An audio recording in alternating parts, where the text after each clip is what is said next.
Welcome back. If you've just joined us, you're watching Channels Television celebrating 21 years of professional broadcasting. This is the news at 10, a reminder of our major stories. Federal government audit reveals non-remittance of mind-boggling 450 billion naira to Federation account by 33 agencies, including the Central Bank of Nigeria and the Nigerian Communications Commission.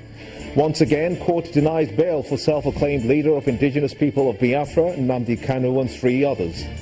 Federal government launches the national guideline for HIV/AIDS prevention and treatment in Nigeria. An investigation into crash of plane carrying Brazilian football club players and officials in Colombia reveals shortage of fuel. Let's pause.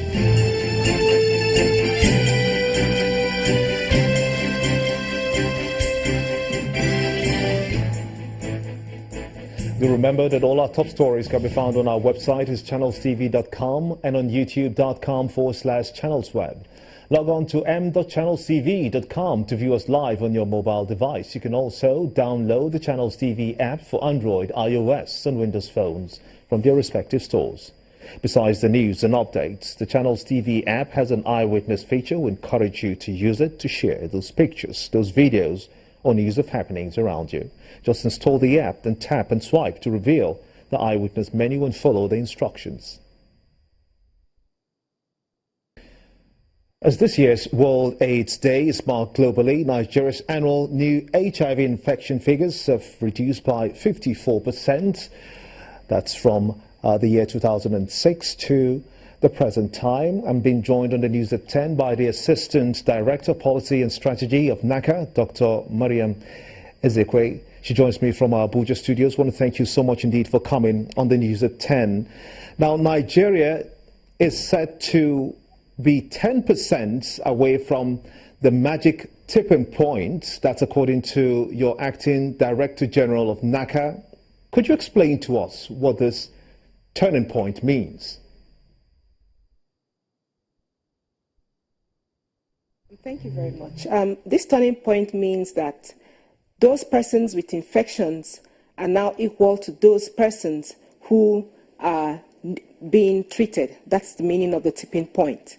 So it means that it's been balanced out if new infections versus those on treatment.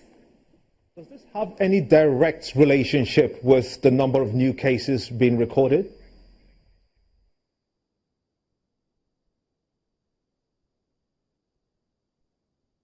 The number of new cases recorded is a direct reflection of our preventive strategies as well as those who are on treatment, because prevention will actually lead us to getting to that point, to that tipping point, like I mentioned earlier.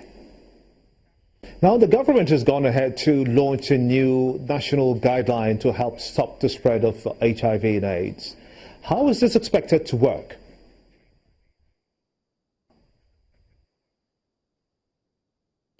It's actually expected to work through everyone, through the community and through the health centers. It means that everyone, like our theme says this year, hands-on for prevention. It means that prevention has to go on through biomedical interventions, structural intervention, behavioral interventions like outreaches, peer groups, supports, making sure that PMTCT goes on properly in all parts of the country, making sure that community dialogue is going on, and as well as looking at the key populations, that is persons who are, like we now say, who sell sex, or men who have sex with men, or those that inject drugs. So it means that the intervention, prevention intervention, needs to go through all of this. Interesting. Now, we also know that the World Health Organization, the WHO, has released a new guideline on self-test for HIV. Are we keying into this vision?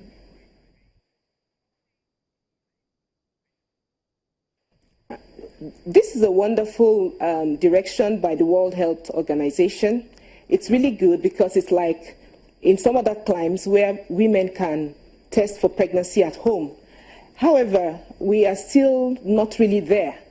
We are still advising that persons should go out and get tested because, like you know, in our large population, only about 10 million persons know their status. So we still advise that persons could go out. In fact, one of the things we're doing for the World AIDS Day is making sure that large places like big markets have testing points. And once you're tested and you test positive, you'll now be linked to a care facility. Many thanks indeed for your time and your thoughts. The Assistant Director, Policy and Strategy of NACA, Dr. Mariam Ezekwe. Many thanks for talking to us on the News at 10. Time now to move over to our Abuja studios where Linda Higbe is standing by to take us through. Linda. Hello, Gimba. The Senate appears set to have resolved the succession dispute, such as was created in the Kogi governorship election in 2015, in which the governorship candidate Abubakar Aldu died after the election, but before the result was announced. To address the matter, the upper chamber has recommended that in the event a governorship or presidential candidate dies after an election, but before the result is announced, the party shall conduct a fresh primary within 14 days to get a new candidate. The Senate approved the recommendation as part of its amended electoral bill. Opposition PDP lawmakers making their way into the Senate chamber. The same chamber they left in annoyance on Wednesday in protest against the defection of one of their own, Senator Leye Omogunwa, to the ruling All Progressives Congress, APC. Immediately after they are seated, the Deputy Majority Leader offers an olive branch to his colleagues in the opposition. I feel happy that I have been vindicated, that there is nothing, and I repeat, nothing, that we do not have the capacity to put behind us politically. That resolved, at least for now, legislative work begins. The Senate begins the amendment of the Electoral Act. Lawmakers want to correct the lacuna in the Electoral Act, which came to the fore in the Kogi governorship election on November 2015, where the governorship candidate Abubakar Aldu died after the election, but before the result was announced. The first runner-up of the primary election should take over the results of the candidate that died. However, we discussed here that we should have another primary election. INEC should suspend the election for a period not exceeding 21 days, in which the political party should conduct another primary within 14 days. The Senate is also amending Clause 10 of the bill, which seeks to amend the Electoral Act on the use of card readers. The amendment insists on the use of card readers, but makes allowances for likely failure of the card readers. Paragraph 3C of this section. If the card reader fails, the president of being satisfied that intending voter is the owner of the voter's card may accredit intending voter to vote in this election. And then we now go to page 11, provided that where the number of voters unaccredited under this subsection. Okay, those in favor of clause 4 stands part of the bill say aye. Those against say nay. The ayes have it. The Senate is also amending the Electoral Act, prescribing a 5-year jail sentence for any presiding officer who intentionally tampers with election records. In Benue State, Governor Samuel Otom seems poised to shore up the state's internally generated revenue by 30% in the face of the current economic recession. To this end, the government has launched a campaign targeting tax and informal sector business enumeration exercise across the states. The governor has mandated a committee headed by the Commissioner of Finance to fast-track its implementation and enforce compliance. The Benue State Executive Council early this week approved the Tax Remittance Enforcement Committee headed by the Commissioner for Finance to help shore up the state revenue. The Commissioner of Information told journalists after the state ESCO meeting that all defaulting organizations and agencies must comply with the directive to remit their taxes to the Board of Internal Revenue Service. ESCO has directed Honorable Commissioner for Finance to take necessary steps to recover all outstanding pay-as-you-earn tax owed by various organizations in Benue State. To achieve this, the Benue State Board of Internal Revenue convened its first tax enumeration town hall meeting with traders in the informal sector to determine their involvement in tax matters. Remember also that day to bring it up to him. While some of the participants want government to reconsider its planned relocation of mechanics, the board chairman is keen on probing tax payment by some companies in the state. The location now, we are finding it difficult to know. They are saying the mechanic village. We don't know if they have built or set up a new mechanic village. If it is the old ones, then I believe there are no space. If you look at pay taxes from local staff and expatriate tax, it means it has no impact on Dangote's income in Benue State. So if I get anything from Dangote, it means it's like 5 million, which we are investigating them on the issue of pay. To test the directive, the Revenue Board took its enforcement drive to Oju, where 2 defaulting companies were sealed for tax evasion.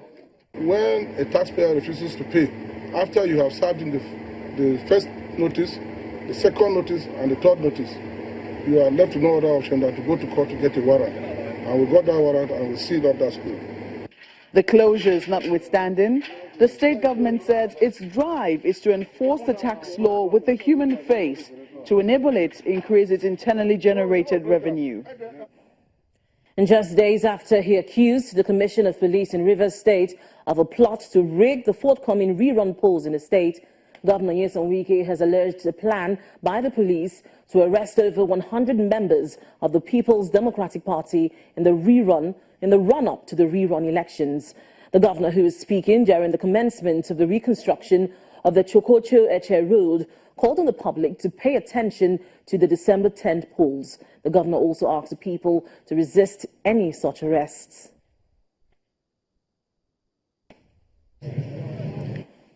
Combined names 103 from Ghana alone, what they want to arrest. Make Nigeria see, make the whole world hear them, make them see what they talk. You never arrest them before now. Now selection day next week, now you want to arrest them. Who go agree? No. Who go agree? No. Who go agree? No. When I talk, they say we came to make trouble. Where's the trouble? Now you they bring trouble. Who they campaign on the right names of people when I go arrest?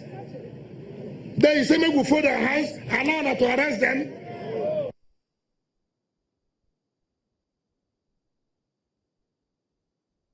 We'll go on a short break now, but when the news at 10 returns, Nigeria's Manufacturing Purchasing Managers Index falls to negative 4.8% in November.